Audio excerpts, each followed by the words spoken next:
Hello people, and welcome to Crypto Exposed. Ripple to use stablecoin for US ODL customers, not XRP. Okay, let's get into it. Okay, so obviously we've all heard the news now. It's, been out for a good while about Ripple to create a stablecoin, and I addressed this before when there's obviously concerns that was this going to then render XRP useless. And I addressed my reasons as to why I do not think that will be the case. But I have to say, when I saw this headline, I am going to just be honest, it does make sense. It really does. Now, if this happens, does this mean again that we are going back to the stages of, is XRP going to be deemed useless, etc., etc.? I don't think so. And I will explain in more depth when we get to the end of the article. But I will say this, look. I'm going to give you like the good and the bad here, okay? Because I'm always trying to be straight up with my audience. I'm not trying to deceive you guys. It's good in a way because at the end of the day, it still allows ODL to be utilized and XRP will still be utilized via the stablecoin. But it's bad because it's taken away from some of the usage of XRP. So there's positives and negatives here, okay? But overall, is it bad for XRP? No, not really. It's not going to be anything that would deem XRP useless. But there are positives and negatives to this, and this is just something we have to accept. But I'll be honest with you, I think this makes sense. And I'll explain why as we get towards the end of the article. So stick with me and I'll give you my true thoughts on this. But for now, let's get into the article and then we can discuss this a little bit further. Prominent digital asset researcher Anderson has made bold assertions regarding Ripple's upcoming stablecoin, suggesting a connection with ODL. According to a recent X post, Anderson said there are confirmations that Ripple will launch its stablecoin to cater to US-based ODL. In brackets now Ripple Payment, customers due to its ongoing lawsuit with the Securities and Exchange Commission, in brackets SEC. The media personality stated that Ripple might be launching the stablecoin for use in automated market maker, in brackets AMM, and institutional decentralized finance, as well as to facilitate ODL related transactions within the United States. Ripple moves to navigate US regulatory landscapes. Anderson's remarks suggest that Ripple's stablecoin move would align with its need to navigate the United States regulatory landscape. Recall that the SEC charged Ripple with offering XRP as an unregistered security to retail and institutional clients in the US. Although a New York federal court declared Ripple's XRP retail sales as non-investment contracts, it found that the company violated securities laws by selling XRP to institutional clients. The multi-year legal tussle has affected Ripple's operations in the US, with the company now focusing on clients outside the country. Ripple CEO Brad Garlinghouse said 95% of its clients do not reside in the US. Moreover, Ripple's president, Monica Long, recently testified that after the SEC charged Ripple in December 2020, the company's subsidiary in Singapore became the primary entity tasked with establishing new XRP sales contracts with ODL clients. Long disclosed this in testimony attached to Ripple's opposition to the SEC's opening remedies brief, in which the commission requested nearly $2 billion in penalties. Besides free license exceptions, Long emphasized that Ripple subsidiaries exclusively cater to ODL clients based outside the United States. Ripple reportedly launching a stablecoin to cater to US ODL customers. With the SEC lawsuit now focused on Ripple's institutional XRP sales, the company has been looking for ways to continue offering ODL services to US customers in a compliant manner. This curiosity has led to speculations among top crypto stakeholders, including Anderson, that Ripple plans to launch its stablecoin to facilitate ODL transactions in the US. Notably, popular crypto lawyer Fred Rispoli shared the same sentiment yesterday while analysing Ripple's opposition brief. Rispoli pointed out that there are confirmation that Ripple's upcoming stablecoin would allow US customers to conduct ODL transactions without using XRP. Meanwhile, Ripple intends to launch the stablecoin on the XRP ledger, in brackets XRPL, and Ethereum networks later this year. However, despite the commentaries from industry pundits, the San Francisco-based firm has not publicly confirmed the speculations. Okay guys, there you have it. So let's get into this. So, why do I think that this does make sense?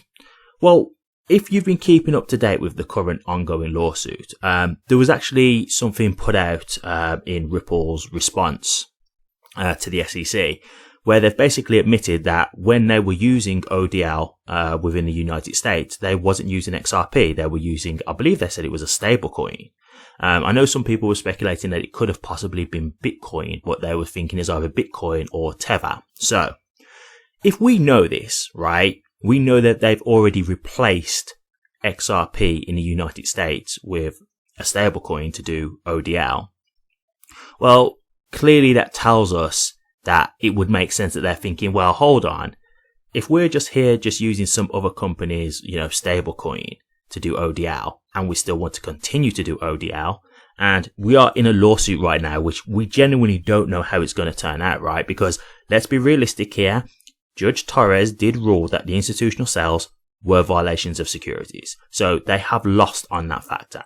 So we don't know how this is going to go. We don't know how bad this could go for Ripple, right? So let's just say it does turn out bad for Ripple to a point where they're saying, look, in terms of XRP with institutions, no, we're not letting that run. Well, that would obviously cripple ODL for them in the United States, right? So they're probably thinking, well, how can we do something here that could still benefit Ripple, the company, and XRP, right? So them creating a stablecoin, their own stablecoin, they can say, well, okay, for the American customers then, fine. We will just continue to use a stablecoin, but it will be our own stablecoin. That way we're getting all the liquidity from it. We're the one benefiting from it financially. And it will also be XRP because we will create it on the XRP ledger. So XRP will be the gas token, right? So that way they're both winning from this, right? XRP and Ripple are both winning from this. So it still ends up being a positive, right? But this is the thing. This is why I'm saying there's a negative to it as well, because if they do block XRP from being able to be used in ODL, well, that's a huge chunk of XRP ODL transactions that are now being blocked from being utilized by XRP, right? So that's really blocking XRP's true potential. Like, really, the true hope would be that XRP would have the opportunity to be used for ODL in the United States, because that's just adding to XRP's utility. And this is the thing, guys. I've said this to you before, and I did a video on this. Like, XRP being used in ODL, it is actually demand neutral. So XRP actually being utilized isn't affecting the price. But what you've got to understand is it's the speculation aspect. That's the thing here. If we see, for example, Ripple wins, so they can use XRP for ODL transactions in America, that's going to make more people again more excited, right? But if you hear like, oh no, it's been blocked, so they're going to have to use a way to circumvent themselves, violating securities laws with XRP, that looks negative. And I've said this numerous times. Some people only read headlines. They're not going to sit down and read the whole article and read the full thing in depth. It's the same with the lawsuit. Not everybody was keeping up, right? They were just waiting for a decision. Or they just hear the headlines and be like, oh, that sounds good. Oh, that sounds bad. But not reading the full thing to understand the true in-depth scenario of what's happening and what's playing out. So this is where it kind of gets bad, because you've got the fickle investors, right? And I'll be honest with you, the fickle investors, they kind of make up the bigger majority, to be honest with you. I mean, when you've got whales, like, these are people who've got money. So the thing for them is, yes, they are experienced investors, but also they don't need the money directly. That's why they can put so much money in. So they've got money to just sit around with. But the fickle investors do make up a lot of this. Like, for example, when we're talking about bull runs, it's the fickle investors who really get the bull runs going, right? Because they see prices going up and then they FOMO in, and that adds to the value of the coin because they're all FOMOing into that one coin. Do you see what I'm saying? So the perception is going to have an impact, because we're not in like a utility market right now. We are in a speculative market. And so this is where I'm a bit torn on this, right? Because, okay, let's just say this, right? If XRP gets blocked and they use the stablecoin instead, well, it doesn't really matter, to be honest with you, right? Because if XRP is blocked, they couldn't use XRP anyway. Do you see what I'm saying? So you might as well use the stablecoin, because at least then XRP is still being utilized as the gas token.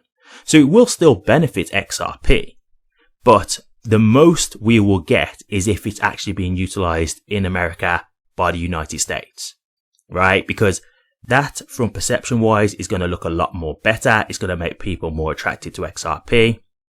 It's going to just do more. It's just going to look more positive, right? And even institutions, right? Institutions may think, okay, this is a crypto that has legal clarity. We may want to use it, but yeah, we might buy some XRP to hold on to as well. Like, this is the one cryptocurrency that's, got through all its legal troubles, all its legal woes. That's all behind them now. Fine, right? But on the other hand, look, there's this other side to it as well. You may have these institutions that just think, you know what? I've just seen so much stuff with legal issues with XRP. I personally would just rather use the stablecoin, right? And this is just another thing to tell you guys. I saw, I think this was through the lawsuit as well. Basically, only 50% of ODL transactions are actually using XRP. Because this is what guys have got to understand, and this is why, like, the hype content, I try so hard to fight all this stuff. ODL does not necessarily have to use XRP as a bridge currency. They can replace it. And we know this now because they've proven it. They've done it with Tether. They've used Tether as a bridge currency. Or maybe Bitcoin. But, they've used a different cryptocurrency, basically. So we know this, right? And so, look, when you think about it from that aspect, there might be some companies who just say, look, I just don't want to use XRP point blank. I would rather use something else. So for them, Ripple's like saying, well, okay, use the stablecoin then, right? Like, it's an alternative. So in a way, I look at it as, this is a way to just capture people who may not just want to use XRP, because for whatever reason, some people may just look at XRP as a cryptocurrency, whereas with a stablecoin, although it is a cryptocurrency, it's basically a digital representation of the dollar, right? Or whatever country's native currency it's representing. So if you've got USDT, it's just a digital representation of a dollar. That's it, right? So yes, it is still a cryptocurrency, but it's not under the same volatility and things like that as crypto. It's just there to represent a digital version of a dollar. So people might feel a lot more comfortable with that, believing that obviously it's been backed and stuff like that. So that for them might be the more preferable option.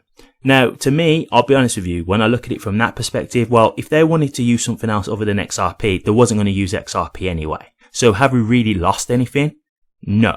And in a way, we've probably gained something, right? Because if they use the Ripple stablecoin, well, XRP is still being utilized as a gas token. So XRP is still being used in some way. Now, it's a smaller thing of it being used than obviously if it was just being used directly for ODL, but it's still being utilized. It's better than them just not using XRP at all. Do you see what I'm saying? So this is why I'm saying it's good and it's bad, but to me, overall, I think this is good. I think the good outweighs the bad here, because in my opinion, if you weren't going to use XRP, well, you wasn't going to use it anyway. If Judge Torres rules that XRP can't be used in the United States, well, we can't use it anyway. So at least if that's the case, they use the stablecoin. That still benefits XRP because it's being used as a gas token. It adds to XRP's utility, should hopefully still help the value. Do you see what I'm saying? So to me, overall, I don't think this is a bad play. My hope would be that they don't get a bad ruling where they can just use XRP anyway. And so that is available as an option. But I do understand that some institutions just may not want to use XRP. And that's just the truth, guys. Like, it's not this thing where people are making it like everybody wants XRP. No, we've known this as proof. Like, not all XRP is being used for every ODL transaction. So we have proof of that now. So we just have to acknowledge that. But to me, if you've got the stablecoin as an alternative, it's still going to benefit XRP. So to me, overall, I think this is a positive, right? So let's see how things go in terms of the ruling, because that's obviously going to depend on how all this pans out. But if that is what they have done this for as an alternative for the US, because if you notice there, they said US transactions. They're not saying globally, because XRP is fine in other jurisdictions. So XRP is still being utilized everywhere else. This is just an alternative. It's just an alternative, which to me, I think is fair enough, because if they don't want to use it, well, at least it will still benefit XRP in some way. And obviously Ripple can look at it as well. We're still going to make money through the stablecoin as well. So it's a plus to them, right? Either way, it's a positive. So that's my thoughts on this. We'll see how things pan out, but I don't think this is as bad as it sounds, and I don't think this means this is going to be anything in terms of XRP like becoming obsolete or anything like that. But what do you guys think? Ripple stablecoin to replace XRP for ODL transactions in the US. Do you like the sound of this? Do you agree that this could still be a positive for XRP? Do you think that this could be good for XRP's price? Or do you not like the sound of this? Is there anything that you've heard in this article that actually gives you a concern for XRP? Or do you just not think that this would be good for XRP's price overall long term? Let me know your thoughts, guys. I'll be interested to hear. Thank you very much for watching this. If you did like it, please remember to drop a comment, like, and subscribe.